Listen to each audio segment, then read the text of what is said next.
বিভিন্ন সময় কখনো কোনো রাজা বা কোনো অত্যাচারী কোনো শাসক বা লোককে বোঝানোর জন্য বিভিন্ন সময় ব্যঙ্গচিত্র করে এসেছে, বাট এটা ইভলভটা ম্যাসিভলি হয়েছে যখন প্রিন্টিং প্রেস আবিষ্কার হয়, সেটা 400-500 বছর আগে। প্রিন্টিং প্রেস আবিষ্কার হওয়ার পাশাপাশি আস্তে আস্তে নিউজ পেপার আসলো, সেটা হয়তো উইকলি প্রকাশ হতো, এবং সেই উইকলি যখন প্রকাশ হতো সেখানেও কিন্তু প্রথম আর্ট এবং ক্যারিকেচারগুলো ব্যবহার করা হতো কোনো কিছুকে তাচ্ছিল্য করা বা একটা রূপক হিসাবে কিছুকে এক্সপ্রেস করা হিসেবে।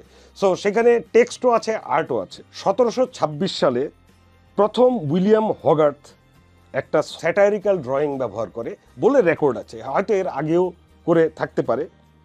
আর বিরাটভাবে কার্টুনের উত্থান হয় 1841 সাল থেকে। তখন ব্রিটিশ একটা স্যাটারিক্যাল ম্যাগাজিন পাঞ্চ, যেটা এখনও আছে, সেটা প্রথম প্রকাশিত হতে থাকে, এবং এই কার্টুন শব্দটা পপুলারাইজ করার পেছনে পাঞ্চের একটা বিশাল রোল ছিল। এই উপমহাদেশে প্রথম কমিক্স আঁকেন সুকুমার রায়ের বোন শুক্লতা রাও। সে সেই সন্দেশ পত্রিকা, আপনারা যদি সন্দেশ পত্রিকার নাম জেনে থাকেন, সেটা 1921 সালে প্রথম একটা স্ট্রিপ কার্টুন ব্যবহার করেন, এবং এটাই রেকর্ডেড উপমহাদেশে প্রথম কমিক স্ট্রিপ।